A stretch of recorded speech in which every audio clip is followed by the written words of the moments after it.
Welcome to Drama Zone TV Official, जहां हम लाते हैं आपके फेवरेट ड्रामा सीरियल्स के इन डेप्थ रिव्यूज़ और प्रेडिक्शंस।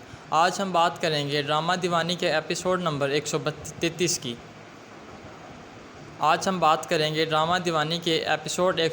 की। जिसमें हम देख सकते हैं कुछ अनएक्सेप्टेड ट्विस्ट और इमोशनल मोमेंट्स। आपको क्या लगता है क्या आगे होगा? चलिए प्रेडिक्शंस पर बात करते हैं। एपिसोड 132 में हमने देखा कि मीरा और पाथ के बीच टेंशन्स बढ़ गई हैं। दोनों की इमोशंस अपनी पीक पर हैं और कहानी एक नए मोड़ पर आ गई है। मेरे ख्याल से एपिसोड 133 में हमें एक मेजर शोडाउन देखने को मिलेगा। हो सकता है कि आर्यन अपनी गलतियों का एहसास करे और कुछ ऐसे फैसले ले जो पूरी कहानी को बदल देंगे।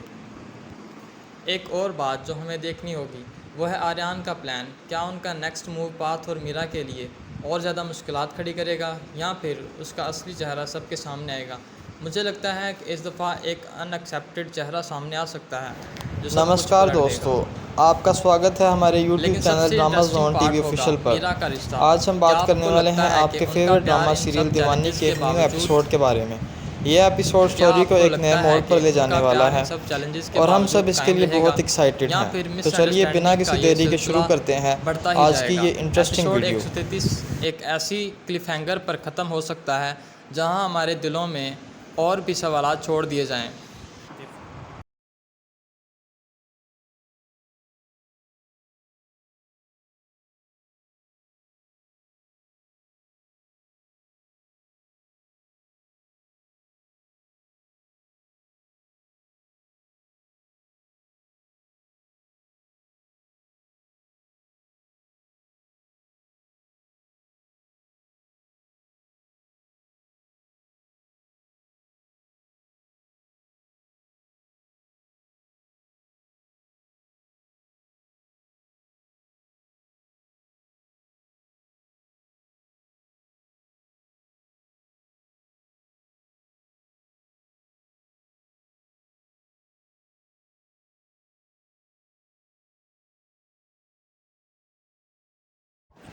नमस्कार दोस्तों, आपका स्वागत है हमारे YouTube channel drama Zone TV official पर। आज हम बात करने वाले हैं आपके फेवरेट ड्रामा सीरियल दीवानी के न्यू एपिसोड के बारे में।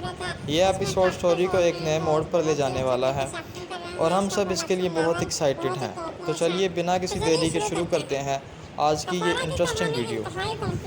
ड्रामा की सेंट्रल थीम ही गिल्ट और रिडम्पशन है। क्या इंसान अपने गुनाहों की कफारा अदा कर सकता है? स्टोरी में आपको बहुत सारे ट्विस्ट और टर्न्स मिलेंगे जो आपको लास्ट तक एंगेज रखेंगे। न करैक्टर्स के थ्रू ड्रामा ऐसे अहम सवाल। अब अगर हम करैक्टर्स की बात करें तो लीड रोल्स में मेन करैक्टर है हमारे सुपर हीरो। इसने कमाल कर दी है। हर सीन में उनकी परफॉर्मेंस आउटस्टैंडिंग है। सपोर्टिंग कास्ट भी अपनी अपनी जगह स्ट्रॉन्ग परफॉर्मेंस देती हुई नजर आ रही है। ड्रामा की डायरेक्शन की अगर बात की जाए तो डायरेक्टर्स ने बहुत ही अच्छी तरह से स्टोरी को हैंडल किया है। हर सीन के विजुअल अपील बहुत इंप्रेसिव है। बेरंग ड्रामे की अगली एपिसोड बहुत ही ज़्यादा इंटरेस्टिंग होने वाली है, जहां पर फाखरा सोचती है कि मैं अब अफान को इस्लामाबाद भेज देती हूं मीटिंग के लिए, जिसकी वजह से ये दोनों जैसे ही एनी और फिर अफान जो है ये एक दूसरे से अलग रहेंगे तो उतना ही बेहतर होगा और फिर इस तरह से इनका कोई ख़दशा भी नहीं होगा क्योंकि अभी उम्र बहुत ही छोटा है। इनके दिमाग में इस तरह की बातें आती हैं, तभी क्या करती हैं कि वहाँ पर अफान को अपने कमरे में बुलाती हैं और कैसे कहती हैं कि देखो बेटा, इस्लामाबाद तुम्हें जाना है और इस्लामाबाद वहाँ पर एक मीटिंग है जो कि तुम्हें अटेंड करनी है। वहाँ पर अफान कहते हैं कि जी मम्मी मैं हाजिर हूँ, मैं चला जाऊँगा। लेकिन वहाँ पर अब फाखरा को इस बारे में नहीं पता होता कि यहाँ पर जो अफान है वो ये सोचने की कर रहा है कि इस बहाने से चलो इस्लामाबाद में जाऊँगा तो दूसरी तरफ क्या होगा कि मैं एनी को लेकर घूम भी आऊँगा और फिर थोड़ा हमारा इंजॉय भी हो जाएगा। लेकिन इस बात का फाखरा को नहीं पता होता कि ये दोनों इकट्ठे ही जाने की प्लानिंग कर रहे हैं। तभी अफान अपने रूम में जाता है और एनी को कहता है कि तुम तैयार हो जाओ क्योंकि हम बहुत ही जल्द इस्लामाबाद जा रहे हैं। लेकिन ये बात सुनकर अब एनी कहती है कि इस्लामाबाद क्यों जाना है? आपको पता है ना कि पहले ही घर में बहुत बड़ा तमाशा लगा हुआ है और मुझे लेकर अब एक और आप तमाशा लगवाना चाहते हैं। तभी अफान कहता है कि नहीं, कोई भी कैसा तमाशा नहीं लगेगा, मुझे पता है मम्मी ने खुद ही हमें जाने के लिए कहा है, तो तुम अपनी पैकिंग कर लो और अगर कोई चीज़ें चाहिए तो मैं तुम्हें शॉपिंग करवा लाऊंगा। तभी वहाँ पर एनी कहती है कि हाँ मुझे कुछ चीज़ों की ज़रूरत तो है, लेकिन मैं ड्राइवर के साथ जा कर ले आऊँगी। तभी अफान कहता है कि क्यों, तुम्हें ड्राइवर के साथ जाने की क्यों कोई ज़रूरत नहीं है, तुम्हें जाना है तो सिर्फ़ और सिर्फ मेरे साथ ही जाना है और मैं तुम्हें खुद लेके जाऊँगा। तभी एनी कहती है कि आपको इतने काम हैं, पहले आप वो काम निपटा लें, मुझे लेकर आप कहाँ जाते भी रहेंगे। तभी वहाँ पर अफान कहता है कि नहीं, मैं तुम्हें ले जाऊँगा, शॉपिंग के लिए तो हमारा टाइम निकल ही आएगा और फिर इस तरीके से तुमने जो चीज़ें भी लेनी हो तुम ले लेना और कोशिश करना कि उम्र के लिए भी 2-4 चीज़ें ले लो। तभी वहाँ पर अब शाम के दिन होता है कि वहाँ पर अफान जो है एनी को लेकर मॉल में चला जाता है। वहाँ पर एक खूब शॉपिंग करते हैं, शॉपिंग करके वापस आते हैं। तो अगले दिन क्या होता है कि अफान को एनी को कहता है कि तुम सामान लेकर बाहर निकलो, मैं आ रहा हूँ। अब जैसे ही एनी जाती है बाहर बरामदे में तो वहाँ पर फाखरा और फिर उसके बाद दुर्दाना और फिर आयमा भी खड़ी होती हैं। अब फाखरा जैसे ही देखती है एनी को कि एनी के हाथ में बैग है, तभी फट से बोल पड़ी है कि हाँ बीबी, कहाँ जाने की कोशिश है, कहाँ जा रही हो, किसके साथ जा रही हो। अब फाखरा के तो रोंगटे ही खड़े हो जाते हैं, क्योंकि फाखरा जो है वो ऐसा सोच भी नहीं सकती कि अफान जो है वो एनी को साथ ले जाने की कोशिश कर रहा है और इसने ऐसा एकदम बैठे बैठे ये इरादा भी कर लिया है। तभी वहाँ पर अफान से कहती है कि अफान, तुम ये क्या करने की कोशिश कर रहे हो, मैंने तुम्हें कहा था कि तुम एनी को साथ लेकर नहीं जाओगे, तुम वहाँ मीटिंग अटेंड करने जा रहे हो और तुम यहाँ पर कोई हनीमून मनाने के लिए नहीं जा रहे, जो कि तुम एनी को भी साथ लेके जा रहे हो। तभी वहाँ पर अफान कहता है कि मुझे पता है अपनी रिस्पॉन्सिबिलिटी का मोम, आपको बिल्कुल भी फिक्र करने की ज़रूरत नहीं है, आपको पहले भी पता है कि मैं अपना काम जो कहता हूँ मैं वो पूरा करता हूँ। तभी वहाँ पर अब फाखरा कहती है कि दिल ही दिल में कि ये क्या हो रहा है लड़के को, आखिर ये क्यों मेरी बात सुनने को तैयार नहीं है। तभी वहाँ पर फाखरा कहती है कि देखो अफान बेटा, एनी का बहुत नुकसान होगा, क्योंकि इसने यूनिवर्सिटी भी जाना होता पढ़ाई के लिए, तो वहाँ इसकी बहुत सी लॉस हो जाएगा और फिर इसका फाइनल सेमेस्टर चल रहा है। तभी वहाँ पर अफान कहता है कि आपको इसकी फ़िक्र करने की ज़रूरत नहीं है, क्योंकि मैंने यूनिवर्सिटी में भी बात कर ली है और मैंने नोट्स वगैरह भी ले ली हैं, जिसकी वजह से अब आपको ज़रा भी स्ट्रेस लेने की ज़रूरत नहीं है। तभी वहाँ पर फाखरा कहती है कि ठीक है, लेकिन तुम इसको साथ नहीं लेके जा सकती, क्योंकि वहाँ पर मीटिंग्स बहुत ज़्यादा इंपॉर्टेंट है, तो तुम इसको लेकर कहाँ ले जाते फिरोगे। लेकिन अफान अपनी ज़िद का पक्का होता है। अब इसकी तमाम चालें जो है वो कमज़ोर पड़ जाती हैं फाखरा की और फाखरा कुछ भी नहीं बोल पाती। तभी वहाँ पर अफान कहता है कि आप बेफिक्र रहिए, मैं अपने काम अच्छे तरीके से करना जानता हूँ और आप इस चीज़ की फ़िक्र मत करें, मैं हैंडल कर लूँगा, सब एनी को साथ ही जाने दें।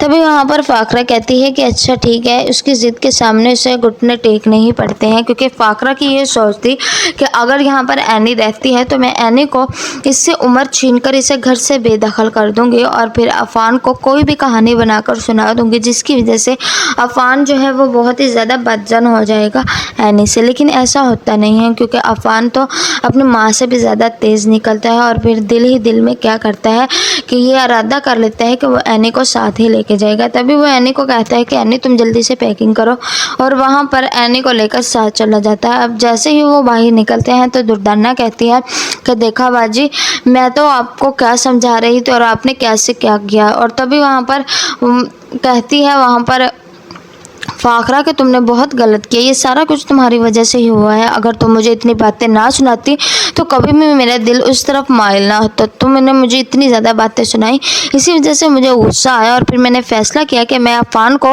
वहाँ इस्लामाबाद मीटिंग के लिए भेज देती हूँ। इस तरह से एनी जो है वो इससे दूर रहेगी और फिर मैं एनी को घर से बाहर निकाल दूँगी।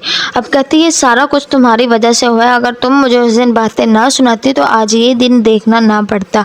तभी दुर्दाना कहती है कि अब तो बहुत ही डरने की बात है, क्योंकि एनी साथ जा रही है, ऐसा ना हो कि उम्र बहुत ही छोटा है कि कहीं एनी जो है वो फिर से प्रेग्नेंट हो जाए। तो तभी वहाँ पर फाखरा कहती है कि हाँ मुझे भी इसी बात की टेंशन है, मैं तो इन दोनों को अलग करने की कोशिश कर रही थी, लेकिन अफान तो बहुत ही ज़िद्दी है और वो किसी की भी बात नहीं सुनता, वो एक बात जो पकड़ ले वो बात पूरी करके ही रहता है। तभी दुर्दाना कहती है कि चले कोई बात नहीं, अब वापस आएंगे तभी आप खुशखबरी का इंतज़ार कीजिए। अब फाखरा कहती है कि मेरे दिमाग ख़राब मत करो, यहाँ से दफ़ा हो जाओ, सिर्फ तुम्हारी वजह से ही मुझे ऐसा करना पड़ा है और आज मुझे ये दिन देखना पड़ रहा है, चली जाओ यहाँ से। अब दुर्दाना अपने कमरे में चली जाती है। आयमा और दुर्दाना के तो मुँह ही लटक जाते हैं। दुर्दाना जो है उसे तो बड़ा ही गुस्सा आता है कि अफान जो है उसे लेकर चला गया है अपने साथ। तभी आकर आयमा को कहती है कि देखा आयमा, हमने क्या सोचा था और आगे क्या हो रहा है। ये बाजी जिसका अपने सिर्फ स्टेटस की ही पड़ी होती है और इसे अपना स्टेटस करती रहती हैं, लेकिन देखिए औलाद के सामने तो इनका कोई स्टेटस भी नहीं चलता। तभी आयमा कहती हैं कि अफान बहुत गलत कर रहा है, मेरे ही सामने वो एनी का हाथ पकड़ के एनी को ही इम्पोर्टेंस दे रहा है। वो दुनिया की सारी चीज़ें एनी के कदमों में लाकर रख देने वाला है, लेकिन एक शहरयार है जो कि बहुत ही ज़्यादा नकट्टू है, मेरी कोई भी बात नहीं मानता और अगर मैंने जब से शॉपिंग की है तब से वो मेरे खिलाफ़ है और मुझे कहता है कि तुमने बहुत ज़्यादा शॉपिंग कर ली है और जब मैंने इससे कहा कि तुम मेरी जायदाद में से कुछ हिस्सा मेरे नाम कर दो तो वो इस बात पर भी भड़क उठते हैं। आप बताएं मॉम मैं क्या करूं। तभी दुर्दाना कहती है कि बेवकूफ़ी मत करो आयमा, इतनी जल्दी कुछ भी नहीं होगा। आहिस्ता आहिस्ता शहरयार के दिल में तुम अपनी जगह बनाने की कोशिश करो और आहिस्ता आहिस्ता तुम सारे घर वालों को दिल जीत कर इन्हें अपनी मुट्ठी में करो, उसके बाद ही तुम्हारे हाथ में कुछ आ सकता है। अगर तुम इस तरह की हरकतें करोगी तो तुम्हारे हाथ में कुछ भी आने वाला नहीं है। तभी वहाँ पर अब आयमा कहती है कि आप ही बताएं मैं क्या करूँ, आखिर मुझे ऐसा क्या करना चाहिए कि इन सबको मैं अपने हाथ में कर लूँ। तभी दुर्दाना कहती है कि तुम शहरयार के दिल में आए दिन ऐसा पैदा करो कि तुम उससे बहुत ज़्यादा मोहब्बत करती हो। आयमा कहती है अब मैं और कितनी कोशिश करूं, मेरी बस हो गई है, अब मुझसे नहीं कुछ होता। तभी वहाँ पर दुर्दाना कहती है कि बेवकूफ़ी मत करो और जो जैसा मैं कह रही हूँ वैसा ही करो। अगर तुम मेरे कहे हुए अमल करोगी बातों पर तो तुम बहुत जल्द अपना घर बना पाओगे, अगर तुम मेरी बातों पर अमल नहीं करोगी तो बहुत ज़्यादा धक्के खाओगी। तभी वहाँ पर कहती है कि ठीक है। आयमा कहती है अब मैं ऐसा ही करूँगी, मैं बहुत जल्द शहरयार को अपने बेटा एनी का बहुत नुकसान होगा क्योंकि इसने यूनिवर्सिटी भी जाना होता पढ़ाई के लिए, तो वहाँ इसकी बहुत सी लॉस हो जाएगा और फिर इसका फाइनल सेमेस्टर चल रहा है। तभी वहाँ पर अफान कहता है कि आपको इसकी फ़िक्र करने की ज़रूरत नहीं है क्योंकि मैंने यूनिवर्सिटी में भी बात कर ली है और मैंने नोट्स वगैरह भी ले ली हैं, जिसकी वजह से अब आपको ज़रा भी स्ट्रेस लेने की ज़रूरत नहीं है। तभी वहाँ पर फाखरा कहती है कि ठीक है, लेकिन तुम इसको साथ नहीं लेके जा सकती क्योंकि वहाँ पर मीटिंग्स बहुत ज़्यादा इंपॉर्टेंट है, तो तुम इसको लेकर कहाँ ले जाते फिरोगे। लेकिन अफान अपनी ज़िद का पक्का होता है। अब इसकी तमाम चालें जो है वो कमज़ोर पड़ जाती हैं फाखरा की और फाखरा कुछ भी नहीं बोल पाती। तभी वहाँ पर अफान कहता है कि आप बेफिक्र रहिए, मैं अपने काम अच्छे तरीके से करना जानता हूँ और आप इस चीज़ की फ़िक्र मत करें, मैं हैंडल कर लूँगा, सब एनी को साथ ही जाने दें।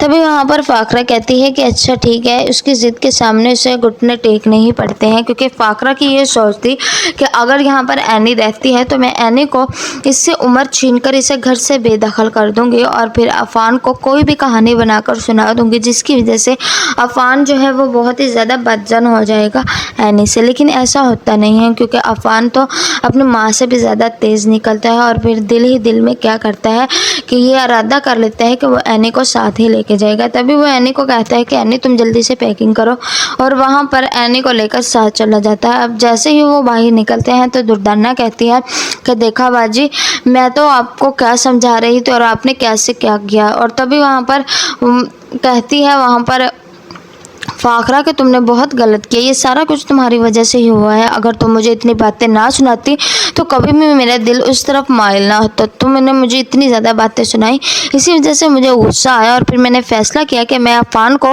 वहाँ इस्लामाबाद मीटिंग के लिए भेज देती हूँ। इस तरह से एनी जो है वो इससे दूर रहेगी और फिर मैं एनी को घर से बाहर निकाल दूँगी। अब कहती है सारा कुछ तुम्हारी वजह से हुआ है, अगर तुम मुझे उस दिन बातें ना सुनाती तो आज ये दिन देखना ना पड़ता।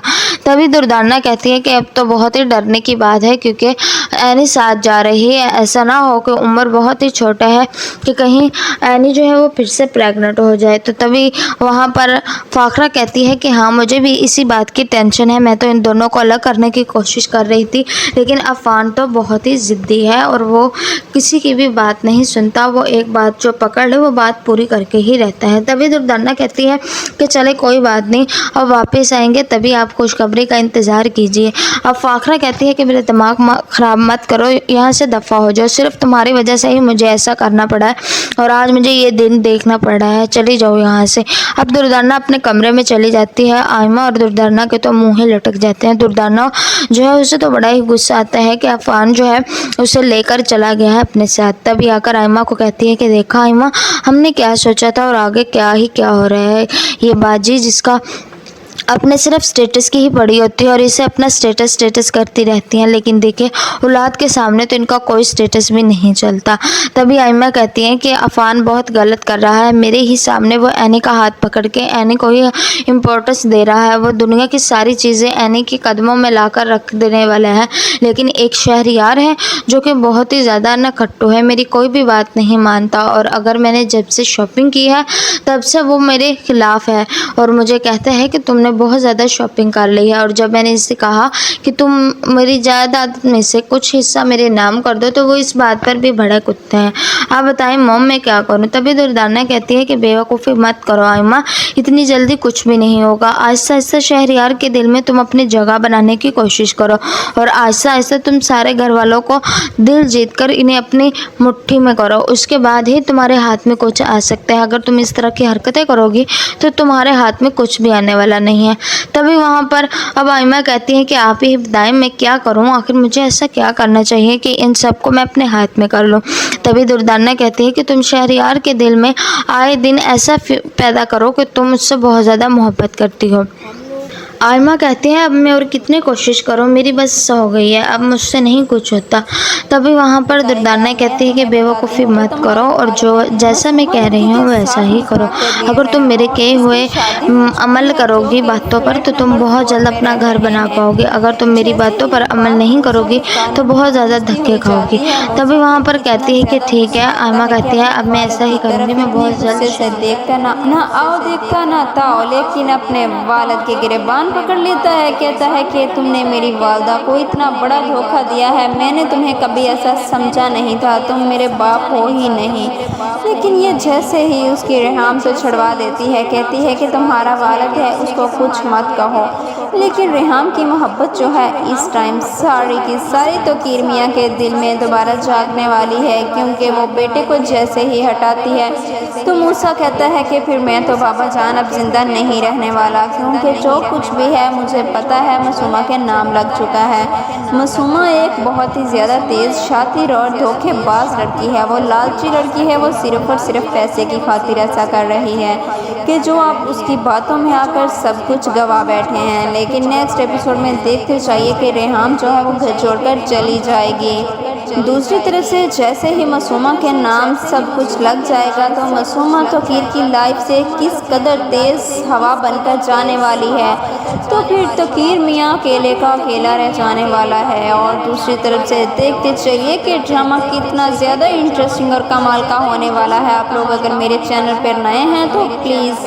आप लोगों से रिक्वेस्ट है कि मेरा चैनल सब्सक्राइब कर लें, वीडियोज़ को लाइक करें, शेयर करें, आने वाली वीडियोज़ का नोटिफिकेशन आप लोगों को आसानी तरीके से मिल जाए। लेकिन मासूमा वो लड़की है जिस पर बहुत ही ज़्यादा तोकीर मियाँ अब दुश्मन बन जाने वाला है। नेक्स्ट एपिसोड में आप लोग देखेंगे कि तोकीर मियाँ जो हैं वो अब मासूमा को जेल तक भी ले जाएगा और रेहाम को ये बात जैसे ही पता चलेगी कि रेहाम बहुत ही ज़्यादा खुश होगी, क्योंकि तोकीर जो है मासूमा के इतना ज़्यादा ख़िलाफ़ हो चुका है। दूसरी तरफ से इनका जवान बेटा जो है अपने जान भी दे चुका है, क्योंकि अपने वालिद की वजह से अपनी वालदा को इस दुख में नहीं देखना चाहता था। और तोकीर को अब समझ तो आ ही गया है और मासूमा का वालिद बहुत ही ज़्यादा परेशान है, क्योंकि वो अपनी वाइफ से कहता है कि मैं तुम्हें बताता रहा था तो मासूमा के साथ बहुत बुरा होने वाला है, क्योंकि मासूमा ने बहुत ही गलत कदम उठाया था। मासूमा को ऐसा नहीं करना चाहिए था। एक जीता जागता हंसता खुश घर उजाड़ कर इसने तबाह बर्बाद कर दिया है, जो कि एक लालच की खातिर।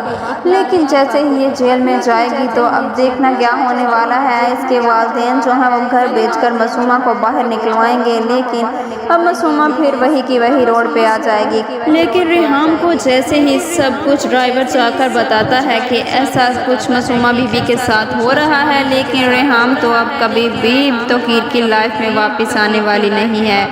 क्योंकि उसने बहुत ही ज़्यादा जतन किए हैं तो अब वापस आ जाए मेरी लाइफ में, लेकिन अब वापस तो कभी भी नहीं आएगी। लेकिन अब तकीर मियाँ के जिसका सब कुछ तबाह व बर्बाद हो चुका होगा एक मासूमा की खातिर, लेकिन मासूमा वो तेज़ और शातिर लड़की है जिसने सब कुछ ढूंढ कर अपने नाम करने की कोशिश की थी, लेकिन वो उसके नाम भी नहीं रहा। मासूमा के वालिद की डेथ के बाद अब मासूमा की वालदा रह जाती है अकेली, जिसको घर भर दर ठोकरें खानी पड़ती हैं, अब वो कहीं भी नहीं जा सकती। दूसरी तरफ से मासूमा जो है वो फिर कुछ ना कुछ खुद पे डिपेंड होने ही लगती है। तो अब तकीर मियाँ उसको कहते हैं कि मैं तुम्हें डिवोर्स कभी नहीं दूंगा क्योंकि तुमने मेरी ज़िंदगी बर्बाद की है, चुपचाप मेरी ज़िंदगी में वापस आओ। लेकिन जिनके पास हो और फिर वो इस तरह के क्वेश्चंस करते हैं, मतलब ये मोस्टली वो लोग करते हैं जो बहुत कमज़र्फ होते हैं। इसकी एक मैं मिसाल आपको बताती हूँ कि ये ऐसा करते क्यों। बेटे को तो अगर कोई चीज़ लेकर दें या बना कर दें तो बाप को लगता है कि ये अपने घर में ही है ना, कोई भी चीज़ लेकर दी वो अपने घर में रहेगी, अपनी है, क्योंकि बेटा अपना है। बेटी को तो मोस्टली लोगों को लगता है कि जो हम जहेज़ भी देंगे वो भी हम पैसे एक तरह से मतलब ज़ाया होंगे, गए, वो फिर वापस आने वाली तो चीज़ नहीं होती ना। तो लोग बेटियों के मामले में हमेशा क्वेश्चन, मैंने जितना अभी तक पाकिस्तान में दीन को देखा है, क्वेश्चंस रेज ही औरतों को लेके होते हैं। यहाँ दीन है ही औरतों का, यहाँ सारे दीन में आए हुए अहकाम औरतों के, हदें औरतों की, या मर्दों के लिए कुछ नहीं। लिहाजा जिसके पास इस्तिताअत है वो जहेज दे।